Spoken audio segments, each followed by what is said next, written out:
So what do I think black witches were doing in regards to other enslaved black people after the Salem Accords were signed with George Washington?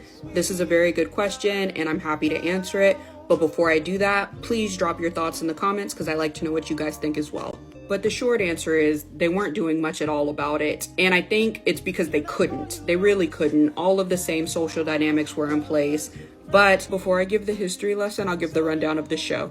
So for those unfamiliar with Motherland Fort Salem, this is a TV show that rewrites US history in a way that acknowledges the existence of witches. And so there's a woman named Sarah Alder who's a witch as well. And during this time period that she was living in the 1700s, witches are still being openly persecuted. And in order to stop the persecution of witches in the US, she makes a deal with General George Washington called the Salem Accords. And basically, in exchange for stopping the persecution of witches, all of the witches in perpetuity will conscript into the US military, thus helping to win its wars. Now, my answer to this question is pretty shitty, and it's very similar to American Horror Story, where you can rewrite timelines, you can acknowledge the existence of witches and other mystical beings, and yet slavery still exists in these timelines. And that is basically the case in Motherland Fort Salem. Now, we do know based on the image above here that witches were enlisting into the war at least as early as 1776. And sadly, even though they were capable of enlisting into the wars, they were not all guaranteed their freedom. And we know this because Jim Bellweather, who is Abby's great-grandmother times 2 or 3, was enslaved. In fact, when Sarah Alder is trying to trace the rest of the first song, she makes a trip to Africa. And in doing her research, she realizes that whoever the steward was enslaved and trafficked to the U.S. And so when she inevitably gets back to the U.S., she finds the plantation that this woman was kept on. And in doing her research on this plantation, she realizes that the person she's been looking for all along, she's known. And that person was Jim Bellweather. Now, Jim Bellweather is legendary in Fort Salem's history. In fact, her works are so strong, they're said to have stopped an entire battle.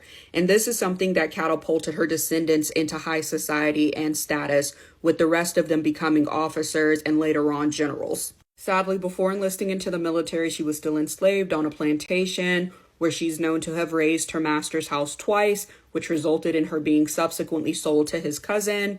And then that's when she starts to get the story about Jim, also known as Orajus, before she was forced to change her name.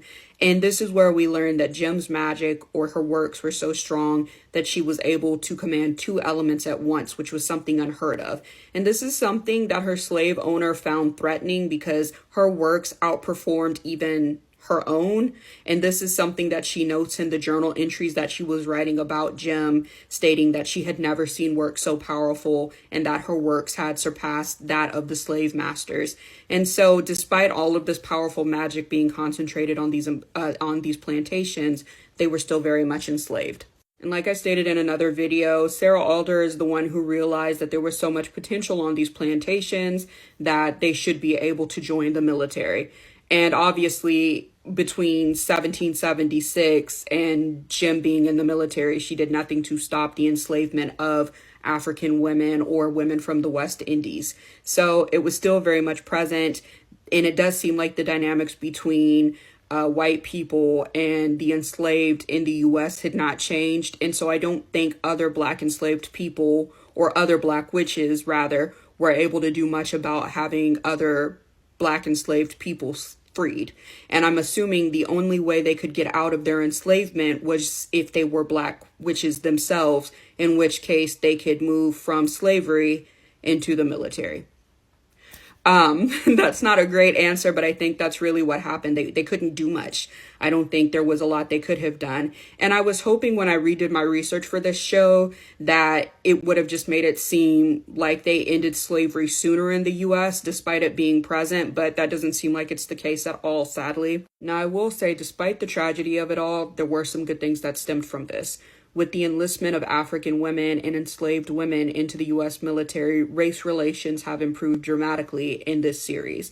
And as a result, most of the high-powered roles we do see in the TV show are occupied by Black women. And I think that's something that was really cool to see on TV because we're often not centered in those roles. So I definitely would recommend watching Motherland